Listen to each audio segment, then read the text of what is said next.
Good morning, everybody. My name is Richard Perez. I'm the director of the D School, the building that we are in today.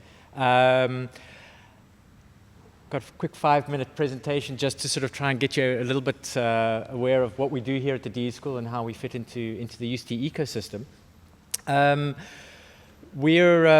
It's a new facility that was built about 2 years ago, and it's been quite strategically positioned on the campus so that it's not directly in the middle of the campus, but it's on the peripheral of the campus so that we can start to link the students with industry, public and private sector, and make it in some ways accessible for all parties to come into this building. And I'll talk a little bit more about that now. We're externally funded by the Hasso Plattner Foundation. We're one of 3 D schools that are funded by the foundation, one in Stanford University, Potsdam in Germany, and here in Cape Town. And really for us, it's the focus for the foundation is to understand what is design and creativity in our context in Africa, as opposed to the other regions. We're also members of a global design thinking alliance, which is an alliance of universities across the world that are doing teaching and learning in design thinking.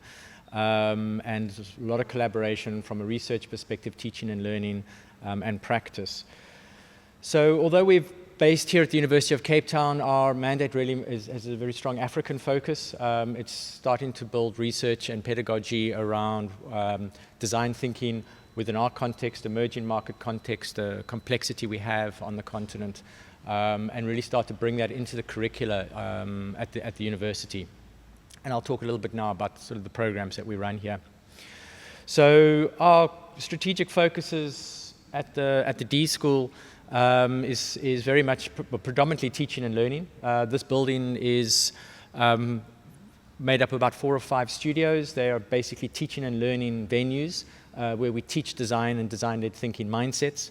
We're starting to do quite a lot of work also in the schools area and also in the corporate space as well. We're building out a focus around research, what we call in Discovery and Learning Lab, which is really about building new knowledge around the work that we do, and starting to really bring in a local African narrative, indigenous knowledge into creativity and trying to bring that into the pedagogy that we do with the teaching and learning programs. And then facilitation and support. For us, it's very important that we practice what we teach. So we offer services to organizations, both internal to UCT as well as external, around the practice of design-led approaches in solving complex challenges. And this is all an ecosystem for us, so the one feeds the other. It's important for us to mix the practice and the research, and to introduce the students to that approach as well.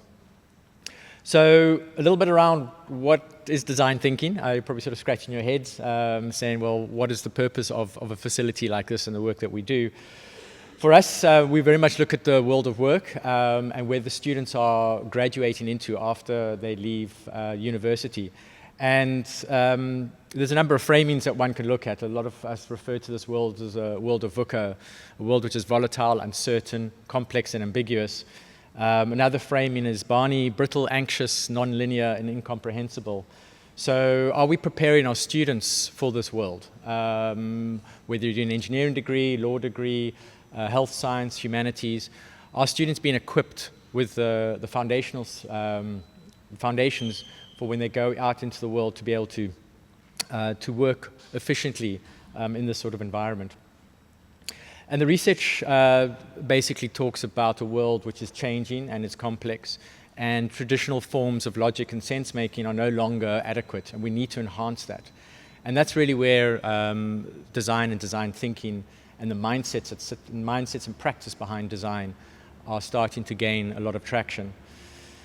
The World Economic Forum talks about skills of the future, the need for analytical thinking and innovation, complex problem solving, creativity, originality, initiative, resilience, stress tolerance, problem solving, ideation. These are foundational skills no matter what industry you're going into. So whether you're going into the law profession, engineering profession, health science, these are foundational skills that the World Economic Forum believe that we need in 2025, which is actually just next year. They update this every 5 years. And what's interesting is creativity is something that's crept in over the last 10 years. It's a critical skill that we need to unlock as human beings. And that's really the purpose of the D School, is we bring students into this building to unlock that natural creativity that they have, that in some ways has been suppressed through various educational systems. And so the students come in here and we teach them complex problem solving, how to be more creative in their thinking so they can take that back into their practice.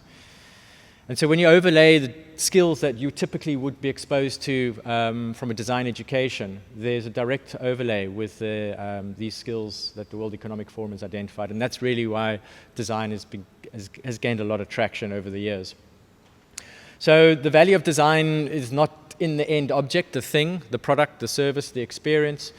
It's actually the thinking process and the mindset. And that's really what we teach here at the D School. I won't go into the mindsets. But it's really teaching the students how to show up to a problem, how to work in multidisciplinary teams. And we work across all the faculties. The students come here as part of many of the existing curricula where they learn to work in multidisciplinary teams so that when they graduate and they find themselves in industry with an engineer working with somebody from a marketing background or somebody from a law background, they have the vocabulary and the skills to be able to work across those disciplines. And not only work across those disciplines, to be able to innovate across those disciplines, be able to solve complex problems. And so there's an ecosystem really here that the students get exposed to. I think there's a unique teaching and learning environment. Each one of these spaces is uniquely designed with its furniture to help drive this behavior. So this concept of flexible space, a process, a framework, which is really the design pedagogy, which holds the teaching and learning together. And then this concept of multidisciplinary teams, getting students out of their silos into a space where they can start to experience what it's like to work across different disciplines. And so when they come here, we don't get them to design tables and chairs. We give them real complex challenges from industry, types of challenges they will be faced with when they leave the university. So it could be anything from redesigning the off-campus housing experience for UCT students through to how might men contribute towards stopping the violence against women and girls. So really deep, complex challenges where the students can start to understand the tools and methods and mindsets of how to deal with these sorts of challenges. And then really the last two slides, I think from a learning experience perspective, what we're really wanting to teach the students is this mindset, this way of being right at the top of the ladder. It is based on tools and processes and practice, but really what we want to do is teach students how to engage with others on complex challenges, how to show up to that problem. And so this just becomes a way of work, a way that you deal with the challenges you may have at home, in your life, or even obviously in your work environment. And then a lot of interest from corporate for these sorts of skills. We find we do a lot of executive training here as well, but the more and more we talk to companies, the more and more they're looking for these skills from the students. So we're finding the students that have come through the D School find themselves in very exciting jobs in organizations, in innovation teams, and really changing a career path which they didn't think they would actually follow when they first enrolled at the university. So thank you very much. It's a quick rendition. Thank you.